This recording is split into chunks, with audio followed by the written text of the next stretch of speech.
Oh, the pillars of society cruise down the road each day. They got the economic wherewithal we can't afford to pay.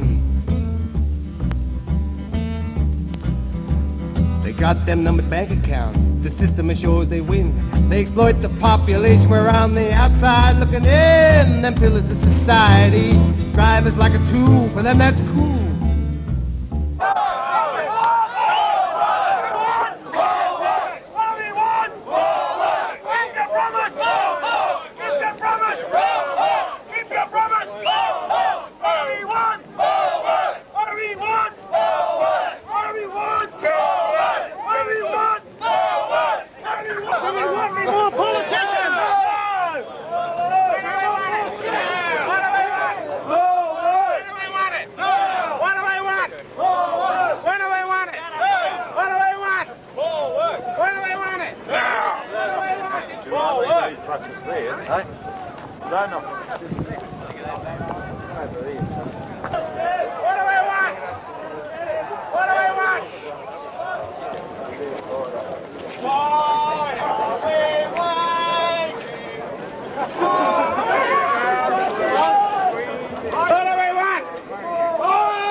No promises and no broken promises.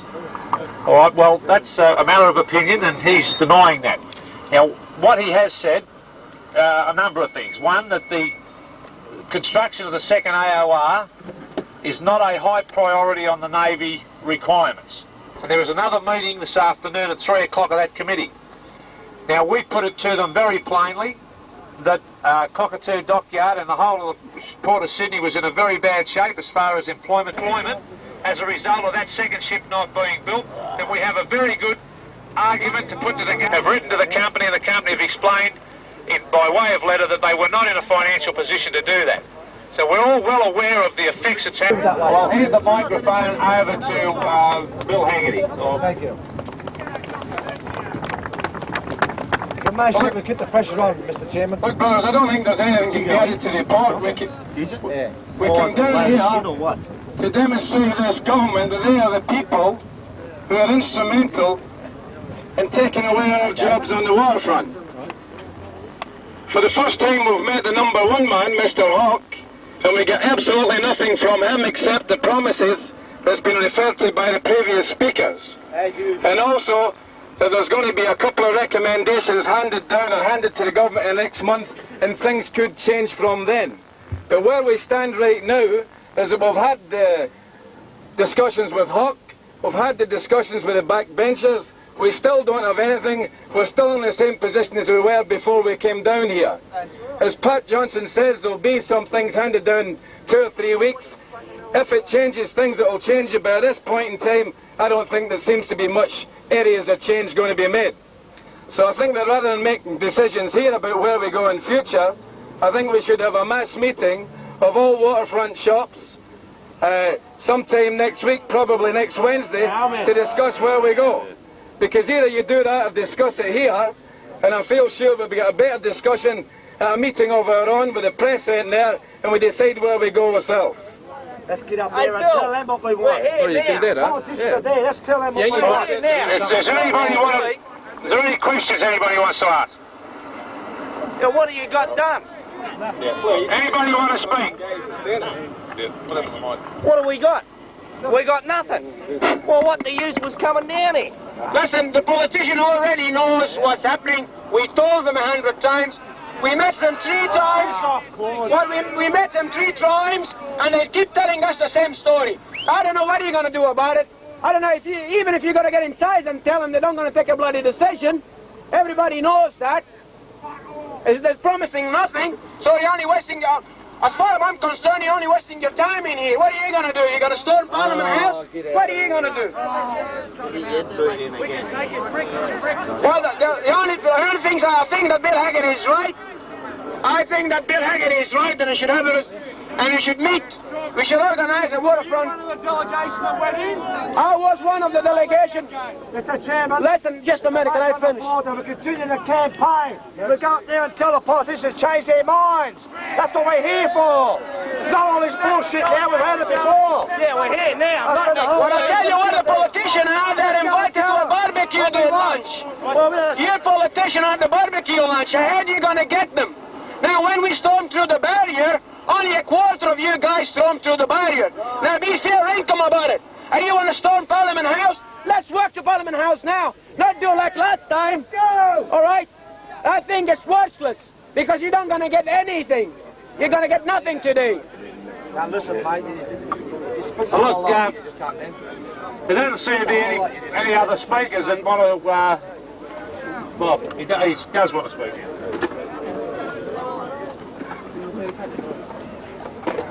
Well, I was part of the delegation. I've listened to Pat's report and I've listened to the outlines by others, but with all due respects to Pat, I think I was at a different meeting than he was, because they made no bloody promises. The answer's no. There won't be a second ship unless you're going to do something about it. Let's get up there and do it. Now, if you're worried about going to lunch, and we're all a bit hungry, they're now having a barbecue at the back of that place. And if you want to go and join them for lunch, I'll go with you now. We want work! We want work! We want work! We want work! We want work! We want work!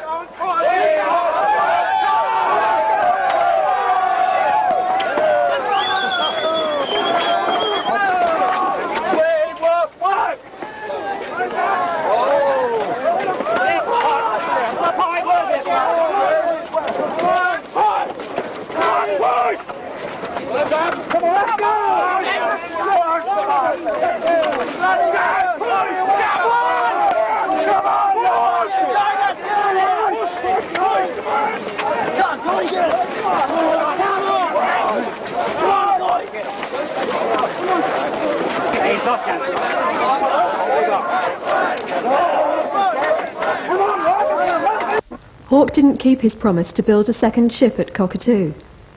This resulted in over 1,600 workers getting sacked in 1985.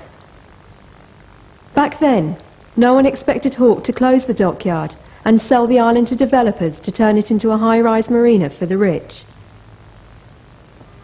On May the 10th, 1989, the dockyard workers voted unanimously to occupy the island, effectively placing themselves in control of everything, including the naval freighter Jarvis Bay and 2 Oberon-class submarines, the Orion and Ovens. The island is Crown land, leased to Australian National Industries, or ANI, for naval engineering. ANI is owned by Kerry Packer. The Aboriginal Lands Council in Sydney had already placed a lands rights claim on the island to frustrate any sale and to support the workers in keeping the island open as a viable shipyard. We've been on this island struggling to keep this fight going because we believe that we won't be beaten, right? And I know there's a lot of people suffering out there. I understand that. I'm suffering. We're all suffering. I've got a mortgage, just like a lot of other people. I've got a battle, but I want to keep battling because I believe that if we get defeated here, we're going to lose our pride. If you lose your pride, you're rescued. Once you lose your pride, they've got the better of you. Once they get the better of you, once they got your pride, there's no hope for you. It doesn't matter where you work or where you go because they have got you where they want you. And don't let them do it. For Christ's sake, just don't let them do it. Because we've got the backup of all these people. I've never seen so much backup supporting this cause. Like, there's that many unions and that many people supporting us financially and morally. We just can't let it go, right? We've got to keep on keeping on.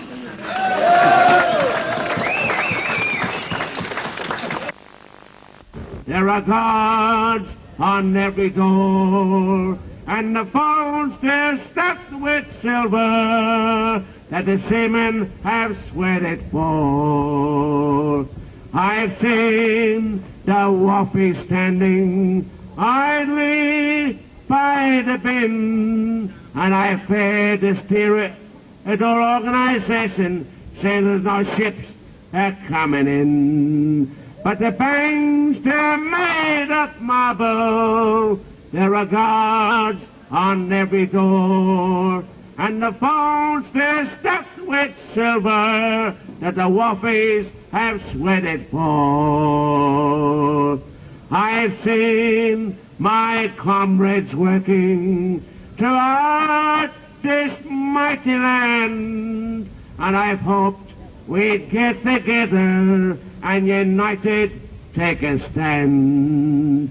Then we might own these banks of marble, there'll be no guards on the doors, and we'll share the vaults of silver that we've all been sweating for.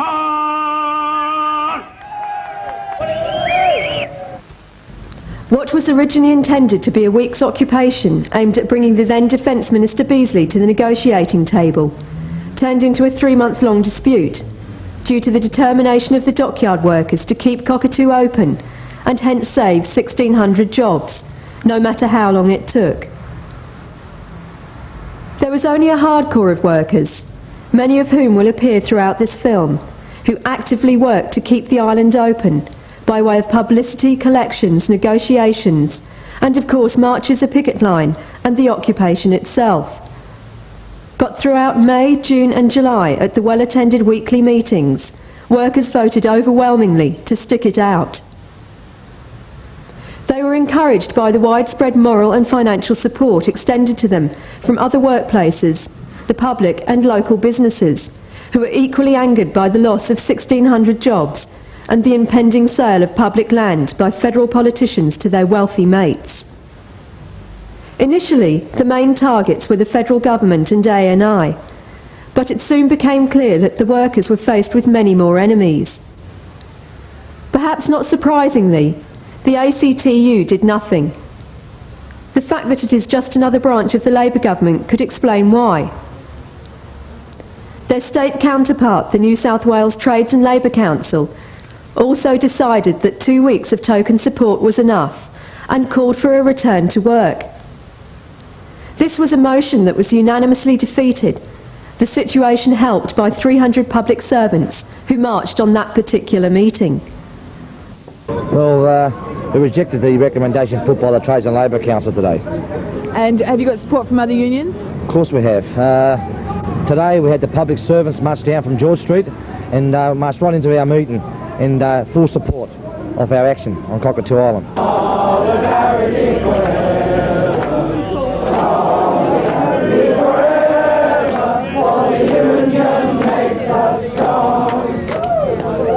I said that the Trades and Labour Council, what their recommendation was a grenade to try and destroy us, right? But the only thing was that they forgot to pull the pin out. So what we done, we pulled the pin out for them and threw it back at them. We're after something. You should never negotiate. You should go out and get what you're after. You got to fight like a bear. You should never take a backward step, because otherwise all the people that have fought for the conditions we've got now, and the conditions we've got, are going to be taken away by the people with millions of dollars just to make them a few more million. And we can't let that happen. You can't take a backward step. You must fight. You must go forward all the way. Never go backwards. There's power in a factory, power in the land, power in the hand of the worker. But it all amounts to nothing if together we don't stand. There is power in our union.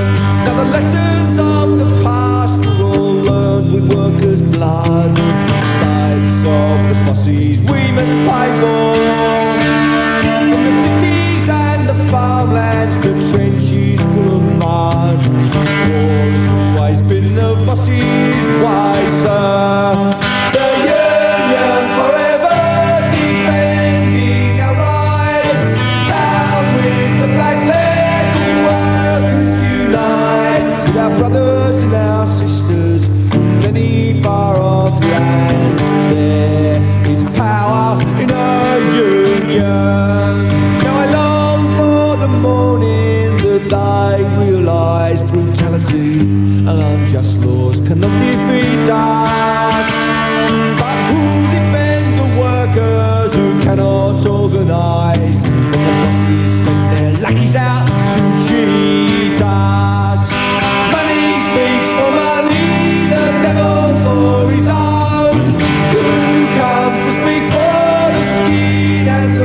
Cockatoo Island after occupying it now for 46 days. I'm still fighting for my job. That's it. I don't want to go on the dole. I've got a good bunch of blokes here I want to work with. I've been here for 15 years. I intend to stay here for a lot longer. It's fed my family. I've got my house. And I've got my mortgages to pay. If the island folds, what am I going to do? You can go out, you might find another job and you might not. The way they're doing it now, you haven't got a chance of getting another job because it's happening everywhere.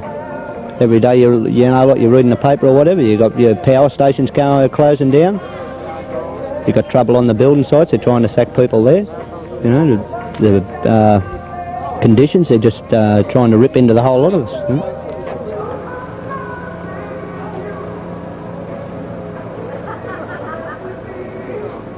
I personally believe that if we've been out for so long now, it's pointless.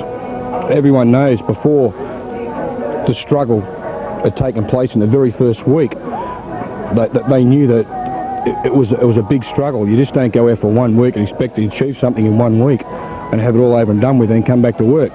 It's a struggle you've got to face. It doesn't matter if it goes 6, 7, 8, 10, 12, 14, 15 weeks.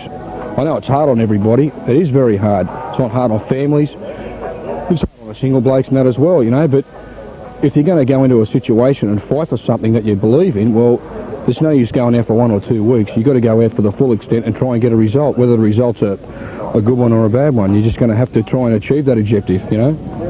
You just don't go out for 1 or 2 weeks and hope that everything's going to be rosy and you're back at work and everything's okay. This is the biggest dispute in Australia. There's 1,600 workers on the, you know, indirectly 1,600 or directly 1,600 and indirectly 4,800 workers. You know, that's a hell of a lot of people to lose in just one hit.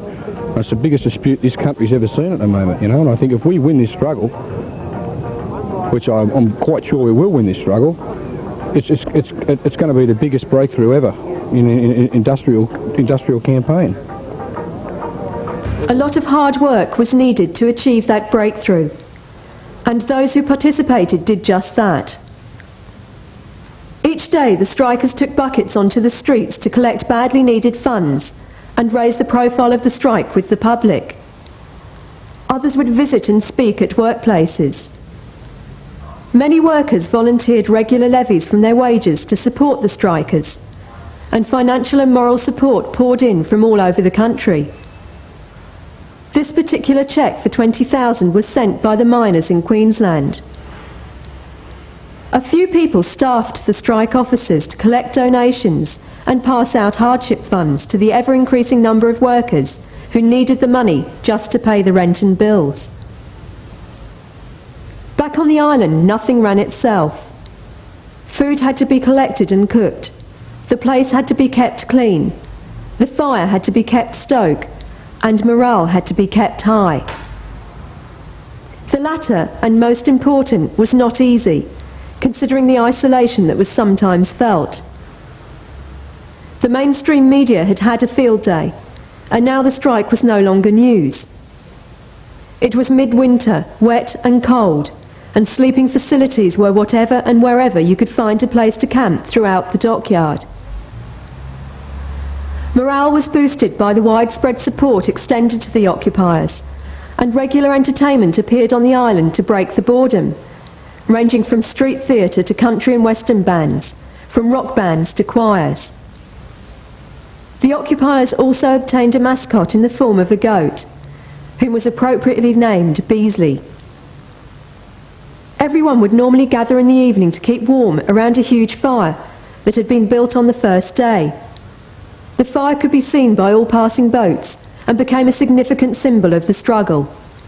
Oh, we started that fire the first day here to show our fellow workers that as it is impossible for some of them to get here all the time, that we are still here, and the influential North Shore, that there will be no marina built here while we're still here. And most of the people that come here always just say, oh, the fire, we've seen the fire, we've seen the fire. All vessels that are coming up and down the harbour, as soon as they see the fire, they give us a bit of a cheer and a bit of a single, you know. So everybody knows that while we're here, that fire will continuously burn to show the fellow workers, our fellow workers, that on the other side of the mainland, who can't get here, that we're here keeping up the fight for them. while we're here, that fire will continuously burning. We won't put it out. It's a beacon of the working class people, to the working class people, that there is a struggle going on, and it'll stay alight until the struggle's finished. Thank you. 10 weeks out on strike. What's happening here today? I'm here to collect a bit of money for the boys back on the island. We've been out 10 weeks now. Tomorrow it'll be 10 weeks. We thought this was an appropriate place to start and collect some money. It's supposed to be Parliament House, New South Wales. I thought, well, seeing they're all on holiday, some of the people might throw in a quid, because we can't afford holidays. They're on holidays at the moment, skiing all around the joint. I think Hawke's got another holiday on too, I'm not too sure. Maybe next week we'll go to Canberra and collect outside the Australian Parliament House, I don't know.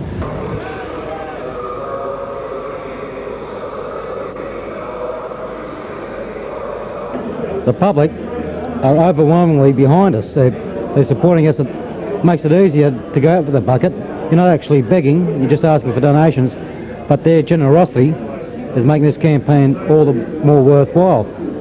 They are angry what the government's trying to do. I mean, they're voters as well. People out there they're workers. They've been put on the grass before themselves. They are 99.9% behind this campaign.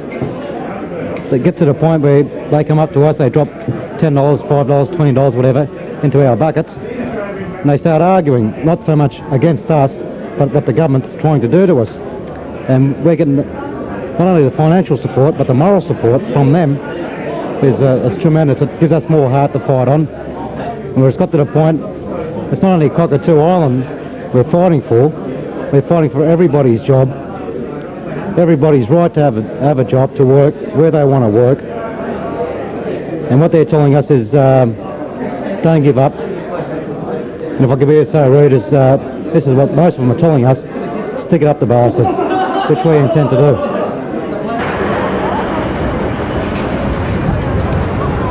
That we have a Labor government in Australia, in federal and also in the states, and yet the capitalist class is not one jot concerned.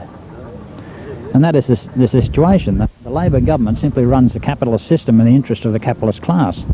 And this is extremely evident since we've been on strike. And the thing is, at the same time, the likes of Hawke and the hierarchy of the Labor government, their mates, Keating, for example, they spend their time fishing with Bond and Packer and people like this. And Packer, I remember seeing on television being embarrassed by the profuse flattery that Hawke was heaping upon him at some function. And now Packer is now the owner of ANI.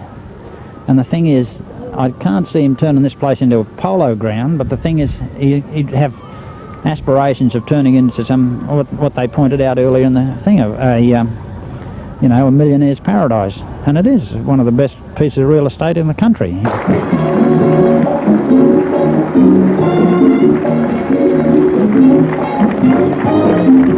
It is indeed a very great, sincere pleasure for me to be with you, my friends of the Australian business community, tonight on this important occasion of the Australian Business Top 500 Awards. Many reasons why it is such a great pleasure for me. You may be surprised, the first reason I give, but I give it as the first reason, and that is that I'm able to be here and sit next to a person who I'm pleased, as Prime Minister of this country, to count as a close personal friend and to measure as a very great Australian, Kerry Packer.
From the killing fields of Vietnam to the back streets of old Derry town, they ring us round with tanks and guns to keep us in our station.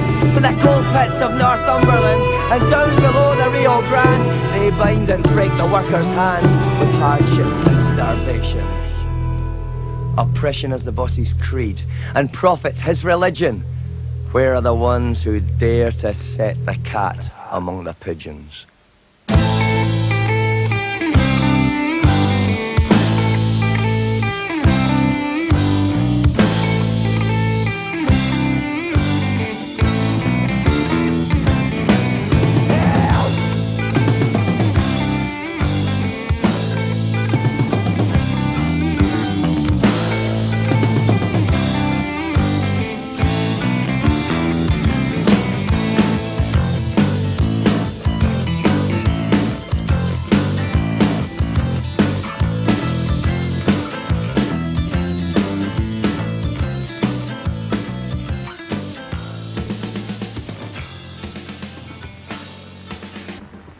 When Bob Hawke came to power, Kerry the Goanna Packer's wealth rose from 100 million Australian dollars to 1.6 billion US dollars. At the same time, Australia's 7 million wage earners have had their wages reduced in real terms by up to 30%. He owns most of the magazines Australians read and the Channel 9 network, is an enthusiast about the life of Genghis Khan, and gambles $1 million at one time. He is also into cotton, cattle, property, mining, hotels, advertising, and is the leaseholder of Cockatoo Island.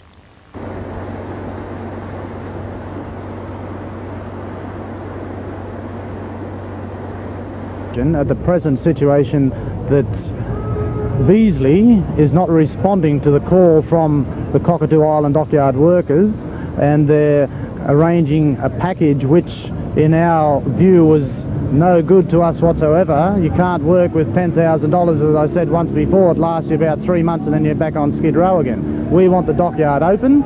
We know, and it's been proven many a time, that it can do the jobs that are selected to do as far as shipbuilding and ship repair and commercial work, and we at Cockatoo Island still state why the federal government doesn't keep the place open as a viable industry. The tripartite talks seem to be held up due to whatever reason. Beazley and his cronies are stating to us they are sticking to their guns, the Cockatoo Island Dockyard workers are sticking to their guns, and the longer it goes, the support we shall have to go back to the Trades and Labour Council and force them into a stoppage the way we see it. This business of rationalisation within the industry, restructuring of the industry and moving people around different factories. There's no factories they can send them to. Half the places where the government's institutions are all closing down themselves, either via the Hawke government or the Greiner government, as you can see here today. The people from Tallawarra, the miners, the Huntley Valley, and all the public sector unions are calling on a mass demonstration against the Greiner government, and Cockatoo Island is invited along. We'd like to see a rally of all people there and in support of all workers' jobs, not just throughout the industries that are here today, but also Cockatoo Island. Cockatoo Island is still being occupied by a strong contention, and the pressure behind Cockatoo Island is gaining support. We're getting support from everywhere now, and we think that we've still got a good chance to save the dockyard. Somehow, somewhere along the line, the mood of the weekly meetings changed.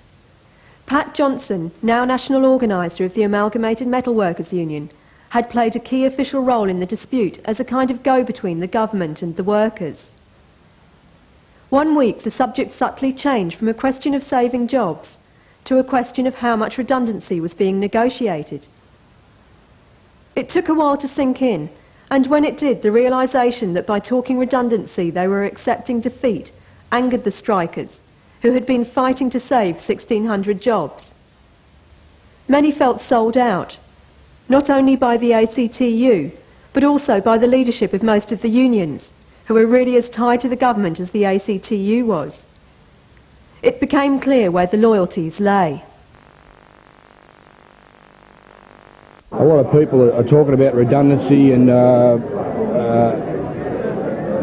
and packages and things like that, but I don't think it's got anything to do with it. The way the country's going at the moment with unemployment, mass sackings of GPO and state rail and everything like that, it's a quality of jobs, because if the 1,600 of us go, there's going to be more unemployment and more people on the dole. I think it's more of a question of jobs. You know, we're all going to be out there. If we all get sacked the way they're going at the moment, we're all going to be chasing one job. It's not a matter of just one job with 20 people applying for it. We're going to lose all our conditions that we fought for and what our fathers have fought for. Now we're going to lose all conditions that were fought for right throughout the trade union movement. Once you get a handout like that and you're out the gate and you've got the money, the money's not, whether it's 20, 30,000 or 15 or whatever the outcome is. It's not a matter of redundancy and a golden handshake is what people call it. The crux of the matter is it's a matter of jobs. You can get redundancy and get a handout, fine. That can last you probably 12 months maybe, you know, if you've got bills and things to pay. But the question is jobs. That is the whole basis of our struggle, is jobs. We want the right to work, and as Australians and as working people and union members, we should have the right to work.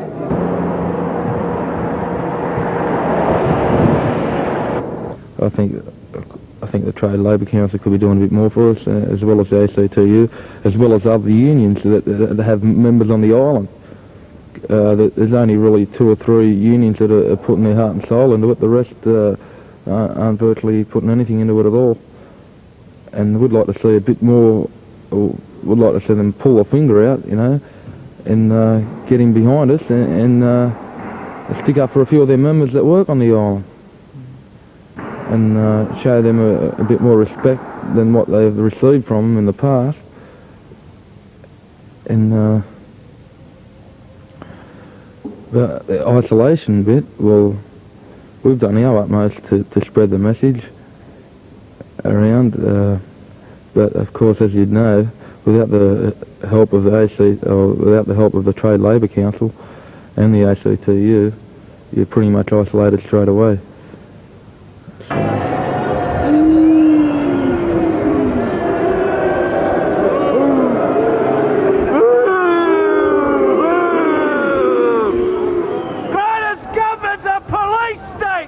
The Trades and Labour Council and most of its affiliated unions kept up the pretence of serving their members by calling token actions, such as the so-called Day of Outrage in July 1989.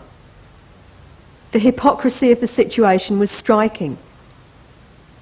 As official speaker after speaker praised the Labour government and condemned the state Liberal government for its attack on workers, the Cockatoo strikers were ignored.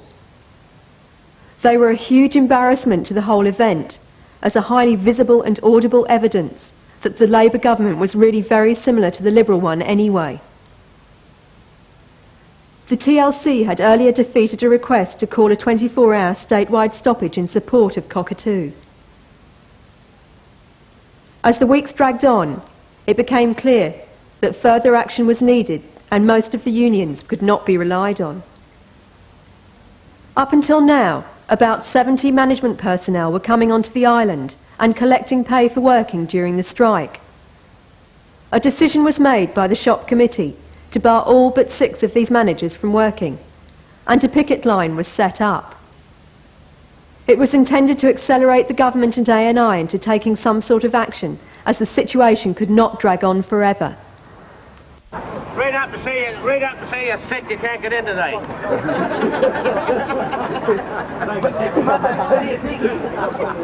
Send him a postcard from Valencia Street. We're doing it a favour. Well, the reason why get it over and done with. Go back after family a message over here, please.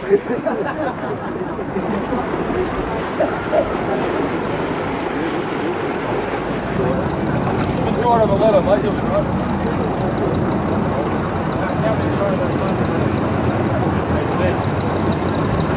You should know by now. Drive us more. What do we want to do? Say Cockatoo! What do we want to do? Say Cockatoo! What do we want to do? It now! What's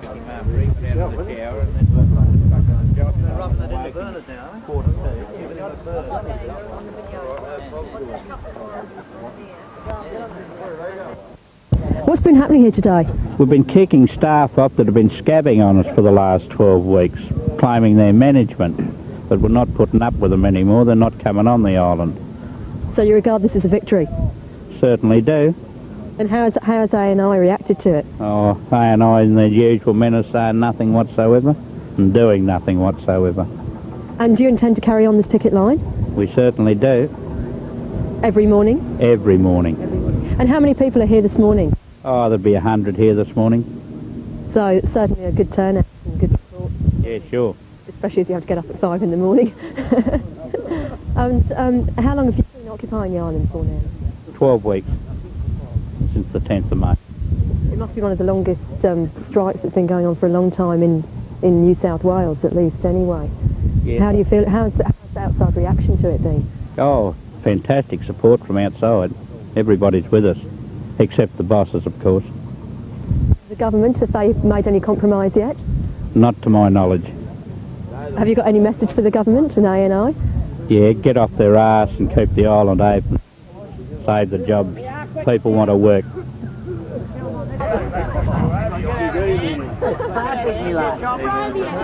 I'm from Perth in Western Australia, and I usually stay at an Aboriginal protest camp on the Swan River. It's at the Woggle site, and we've been camped there today we've been camped there for 211 days in a similar protest to stop the government from, but the difference is we're stopping the government from developing Aboriginal land for the sake of tourists. And well, in this way, this Griner government, in hand with the federal government, with Beazley, want to sell off this naval dockyard, this work area, which is really desperately needed. They want to exploit the workers, sell the workers off, and sell this land to private development, which does no good for Australia at all. It's it's a really an act of traitors towards the working class people. Thank you. I'm going to do a song that was written by Ewan McCall a long, long time ago. It's a song called Legal Illegal. And this song tells the story of what it's like, what it's legal to do within society and what it's illegal to do within society. And if you have a listen to the words, it's not a bad song at all. It's illegal to rip off a payroll. It's illegal to hold up a train. But it's legal to rip off $1 million or $2 million that comes from the labour that other folks do. But to rip off the many on behalf of the few, well, it's properly, perfectly legal. It's illegal if you are a gypsy, put a camp on the side of the road. But it's proper and right for the rich and the greats to live in their mansions and all their estates, which they got from the peasants by pillage and rape. But it's properly, perfectly legal. If you planted a bomb in the kitchen, you're guilty of breaking the law. But a bloody great nuclear plant is okay, while petroleum processing cases a day. I know what the hell if we're all blown away, but it's properly, perfectly legal. It's illegal to cut up your missus or put poison in your old man's tea. But poison the rivers, the seas and the skies, and poison the minds of a nation with lies. If it's done in the interest of free enterprise, well, it's properly, perfectly legal. Well, it's legal to join a trade union and to picket as one of your rights. But don't be offended if scabs cross the line. Be nice to the coppers that treat you so kind. But to picket effectively, that is a crime. Well, they rap you with beating your mother. Well, it's legal to sing on the telly, but they make bleeding sure that you won't. If you sing about racism, fascism, peace, and those in high places who live off the weak, and those who are selling the pride of the freak, the twisters, the takers, the conmen, the fakers, the whole bleeding shower of exploiters. There you go, legal, illegal. At the same time as the picket line, a rally was organised. About 500 Cockatoo workers and supporters marched to the Trades and Labour Council building to demand action and justice from the TLC. In response to the workers, the TLC leadership locked their doors and pretended nothing was happening.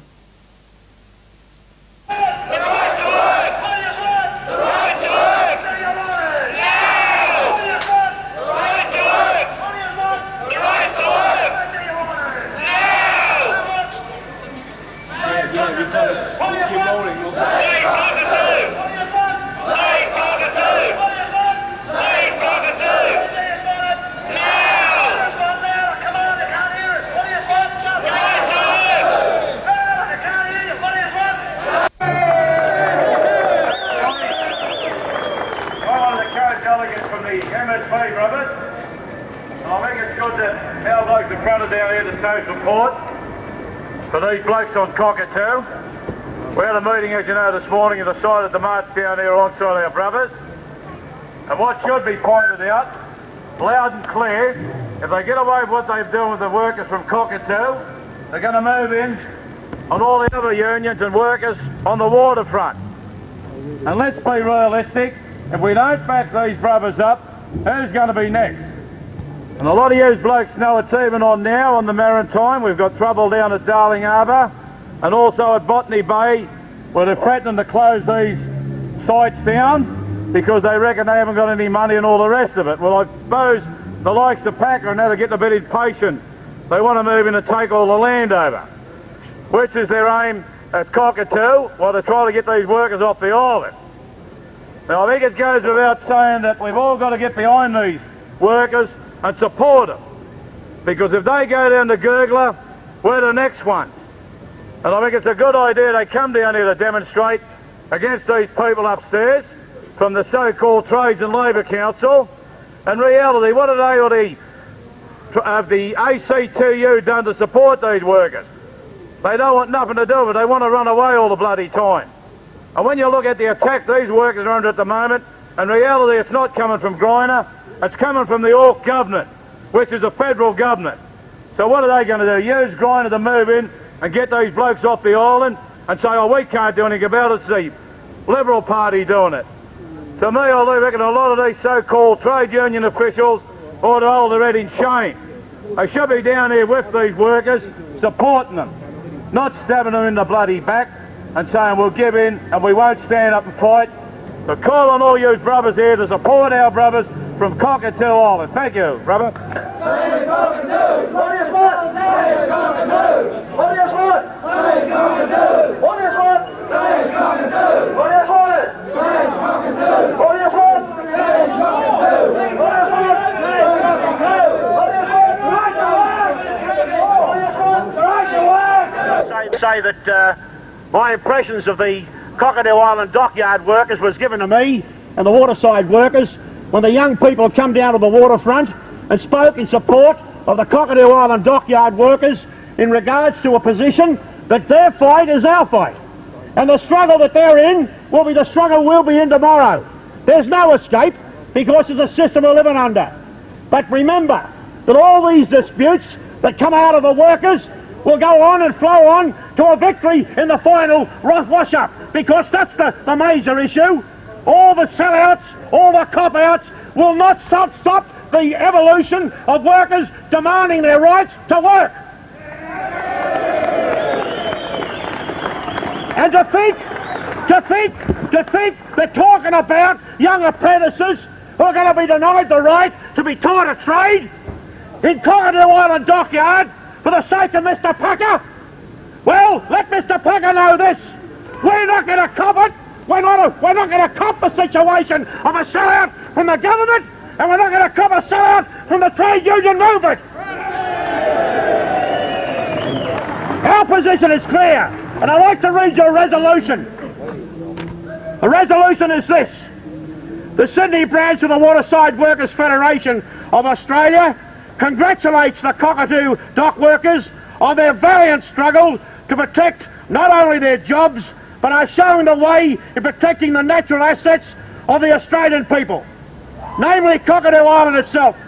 We join you in condemning the Hawke government in their indecent haste to hand over this socially priceless asset to private enterprise such as Kerry Packer to develop as a rich man's plaything. We pledge our continued support in the struggle. Thank you very much.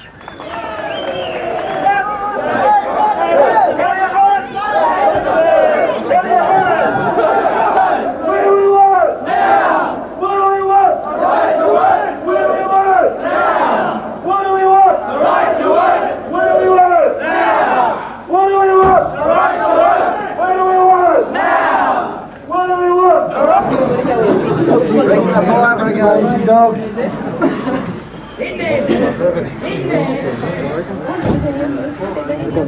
we want to do? Say Cockatoo! What do we want to do it? Now! What do we want to do?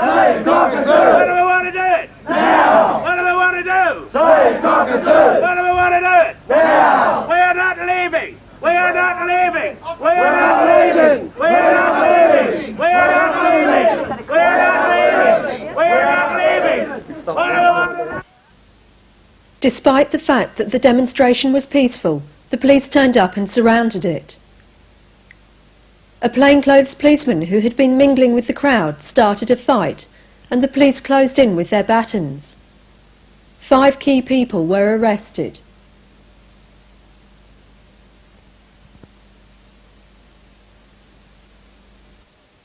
See on the waterfront, we've got a lot of people on the waterfront here, whether they can contact the Wharfies Union, whatever, and get something done about what's happened here today. Because in reality, there's been brutality there, these people have been taken away, have been battened and all that sort of business, and it's no good the police here saying it didn't happen. It happened, so we've got to do something about it, you know what I mean? So I think it's an idea if you can get in contact with your appropriate unions and demand that something be done now. Now, if you're building workers, go back to your sites after this demo's finished here and demand that something be done. Because in reality, you've got delegates on your sites, and also if you're off the waterfront, it's the same thing.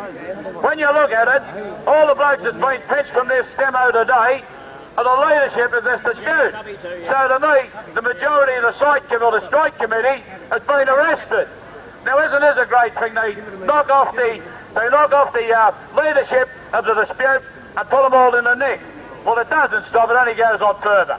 So I think we should do something about it and get support from whatever union you belong to and demand that something be done with it right now.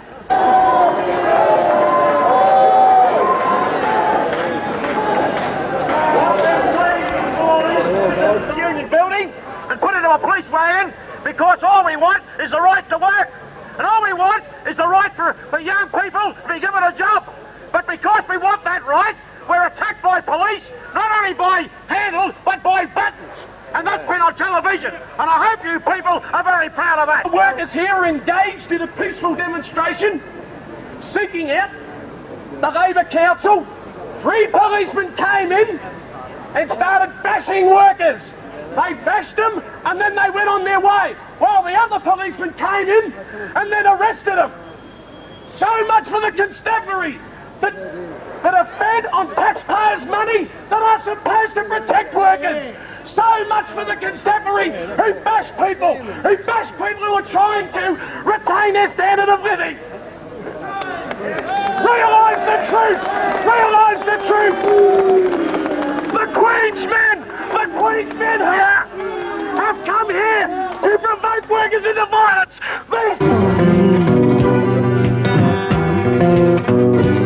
You got to like folks, not hate them. My family's poor, and those who have to steal are like those who live next door. We talk about the same things, I'm just in uniform, but folks hate me, they think it's the way I was born. I can't say get to know me, I'm not that bad. They see my uniform and they curse me on my back. Between the big criminals and little thieves, it's the big thieves rule the land with one hand. They put a penny in the pot for the poor, but we'd rather take another and 1,000 more. Between the big thieves, the little thieves, it's the big thieves rule the land with one hand. They put a penny in the pot for the poor, but we'd rather take another and 1,000 more. We have to break up a demonstration for some rich bloke who lives 100 miles away, and folks are protesting, they want a hospital built instead of empty offices that get in their way. I found myself guarding property or breaking a picket line, holding law and order while big businessmen are committing the crimes. Between the big criminals and little thieves, it's the big thieves rule the land with one hand. They put a penny in the pot for the poor, but we'd rather take another and 1,000 more. Between the big thieves, the little thieves, it's the big thieves rule the land with one hand. They put a penny in the pot for the poor, but we'd rather take another and 1,000 more.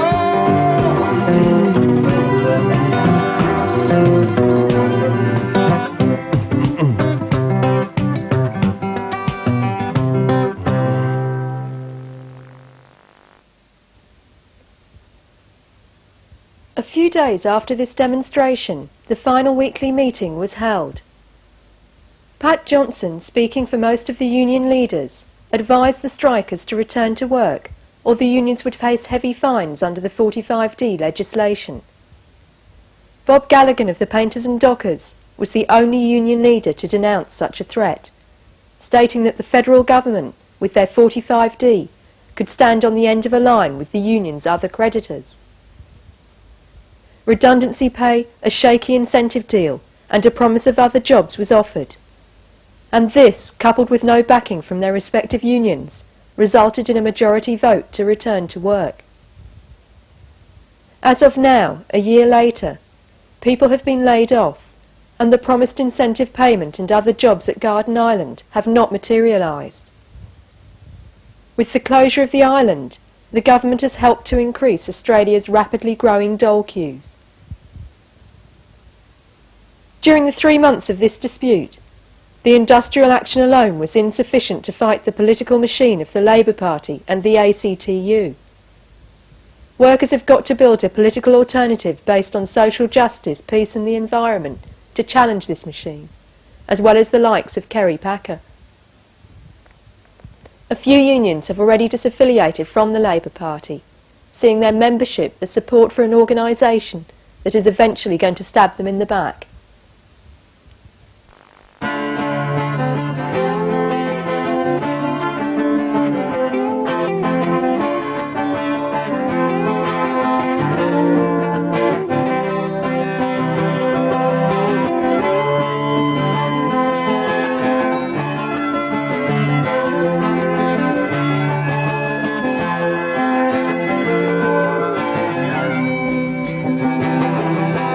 Working on this island 30 years or more. Now Beasley and the boss say there ain't no work no more. 1,600 given the sack, and they're saying to us don't fight back. All the working kids from Sydney and from miles around, they're looking for a job but there ain't none to be found, and they're closing our work down, hoping we won't make a sound. Convicts brought here, they built the docks, sweating their guts out, carving out the rock, and the evidence is there today of all this toil and pain, and that's why we will remain on Cockatoo, working here on Cockatoo, striking on Cockatoo, here on Cockatoo. So we occupied the island, stood up for what is right, built a fire we kept burning both by day and night. You could see it from the shore, there's a symbol of our cause. We dug in for a struggle, prepared to stand the cost. Workers all together up against the boss, labour mugs and union hacks, together stabbed us in the back. We took our struggle to the TLC, hoping we could build some solidarity. Instead they sent in the bat-wielding cops to beat us into making a stop. But this fight will never give up. On Cockatoo, working here on Cockatoo. Yeah, we're striking on Cockatoo. We're here on Cockatoo.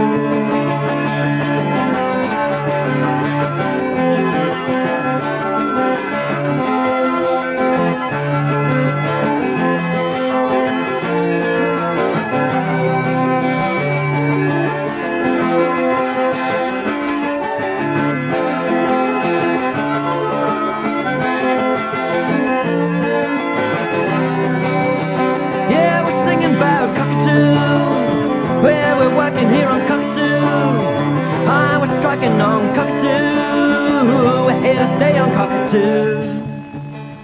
No retreat, no surrender on Cockatoo.